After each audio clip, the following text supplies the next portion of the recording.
Cyrus बचपन के बाद पहली बार ब्रिटेन के सेंट डेविड्स अपने दादा दादी के घर आया था। दादा दादी ने मरने से पहले ये प्रॉपर्टी साइरस के नाम की थी। साइरस यहीं रहने के इरादे से आया था।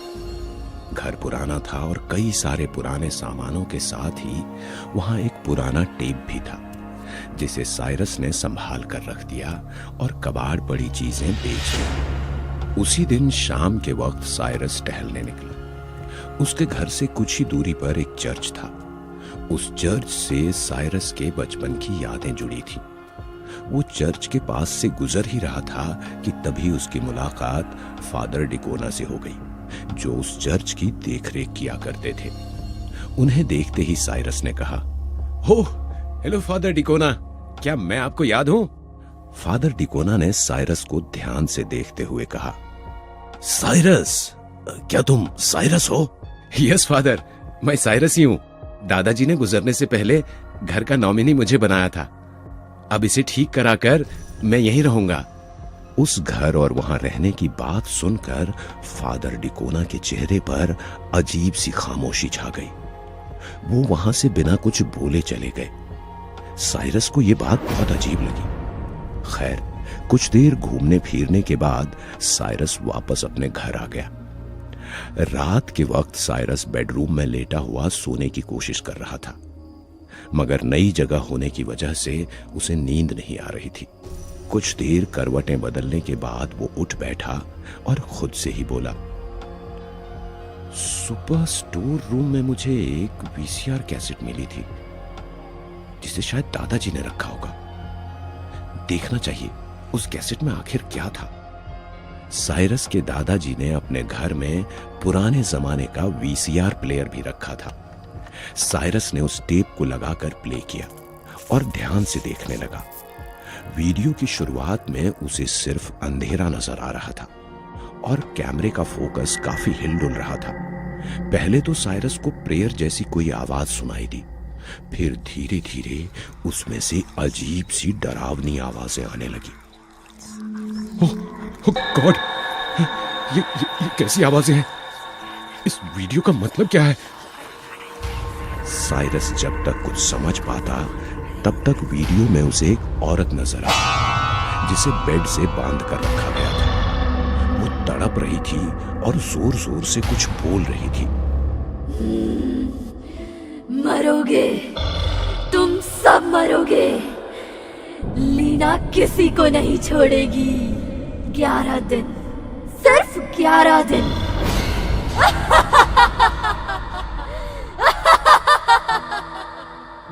उस आवाज को सुनकर साइरस बुरी तरह डर गया। उसने फौरन ही वो टेप बंद कर दिया, मगर वो आवाज अभी भी पूरे घर में गूंज रही थी। आवाज इतनी तेज थी कि साइरस अपने कानों पर हाथ रखते हुए फ्लोर पर गिरकर बुरी तरह तड़पने लगा। उसके कानों से खून निकलने लगा। बंद करो ये आवाज, बंद करो। उसे बेहोशी जैसा महसूस होने लगा। अचानक आवाज बंद हो गई। साइरस अभी भी जमीन पर अचेत हालत में पड़ा था। वो उठने की हिम्मत कर पाता तब तक कमरे की लाइट अपने आप लपकते झपकते हुए बुझ गई और साइरस को कमरे में अजीबोगरीब काले साए नजर आने लगे, जो उसके आसपास ही घूम रहे थे। साइरस इतना डर गया था कि वो उन सायों से जोर जोर से बातें करने लगा। नहीं नहीं नहीं, मुझे छोड़ दो। मैं ये घर छोड़कर चला जाऊंगा। छोड़ दो मुझे। इतना बोलते हुए वो हिम्मत करके उठ खड़ा हुआ और फौरन ही बाहर भागा। अंधेरे रास्ते पर दौड़ते हुए उसे सामने चर्च दिखा। साइरस भागता हुआ सीधा चर्च के पीछे वाले रास्ते से अंदर दाखिल हो गया। चर्च में इस वक्त कोई नहीं था और वहां काफी अंधेरा भी था। साइरस बिल्कुल अधमरा हो चुका था। वो चर्च की एक बेंच पर बैठे बैठे ही सो गया। अगली सुबह बेंच पर सोए हुए साइरस के कंधे पर किसी ने हाथ रखा। साइरस चौंक कर उठ बैठा। उसने देखा उसके सामने फादर डिकोना खड़े थे और उन्होंने हैरानी से पूछा, ये तुमको क्या हुआ डियर चाइल्ड? साइरस अपने साथ हुई रात की घटना का जिक्र फादर डिकोना से करता चला गया और फादर डिकोना सारी कहानी खामोशी से सुनते रहे और आखिर में साइरस ने कहा, वो घर पूरी तरह से प्रेतात्माओं से भरा हुआ है फादर। ऐसी हालत में मैं वहां बिल्कुल नहीं रह सकता। फिर फादर डिकोना ने कहा, मुझे पता था वो घर श्रापित है, मगर मैंने सोचा था कि मेरी की मौत के बाद सब कुछ शायद ठीक हो गया होगा, पर मैं गलत था। कैसा श्राप फादर? क्या आप सब कुछ पहले से जानते थे? मुझे सब जानना है कि आखिर उस घर पर कैसा श्राप है। फादर डिकोना ने चर्च में लगी घड़ी की तरफ देखते हुए कहा, सब बताऊंगा साइरस। आज रात हम उसी घर में ऑकल्ट करेंगे और उस घर को हमेशा के लिए महफूज कर देंगे। मैं कुछ जरूरी सामानों का इंतजाम करता हूं, तब तक तुम मेरा यही इंतजार करो। इतना बोलकर फादर डिकोना वहां से चले गए और साइरस रात होने का इंतजार करने लगा। रात के तकरीबन 1 बजे फादर डिकोना और साइरस उसी कमरे में जमीन पर बैठे हुए किसी तरह की ऑकल्ट आर्ट करने जा रहे थे, जो कि एक तरह की तंत्र क्रिया थी। जमीन पर बकरे के ताजे खून से एक स्टार बना था, जिसके हर कोने पर एक कैंडल रखी हुई थी और उसके बीचों बीच एक इंसानी खोपड़ी। फादर डिकोना साइरस को बता रहे थे, आज से लगभग 50 साल पहले तुम्हारे दादाजी यानी मिस्टर फ्रैंक और मैरी उस घर में रहने आए थे। तुम्हारी दादी एक मेंटल असाइलम में जॉब करती थी और अक्सर मानसिक तौर पर बीमार लोगों की केस स्टडी के लिए वहां से उनकी वीडियो टेप लाती थी। एक रात वो अपने साथ लीना की टेप लेकर आई, जो कि एक जादू टोना करने वाली महिला थी। लीना की आत्मा ने ही इस घर पर कब्जा कर रखा है और जो भी यहां रहने आएगा वो 11 दिन से ज्यादा जिंदा नहीं रह पाएगा। इतना सब सुनकर साइरस काफी डर चुका था। हमारे पास ज्यादा वक्त नहीं है और इस ऑकल्ट आर्ट को सीमित समय में करना होगा। फिर एक बड़ा सा शीशा देते हुए फादर डिकोना बोले, ये शीशा तुम्हें पकड़ कर रखना होगा। मैं लीना की आत्मा के साथ साथ इस घर में मौजूद सभी प्रेतात्माओं को इसमें कैद करूंगा। ध्यान रखना, कुछ भी हो जाए मगर ये शीशा मत छोड़ना। साइरस शीशे को पकड़कर बैठ गया और फादर डिकोना ऑकल्ट करने लगे।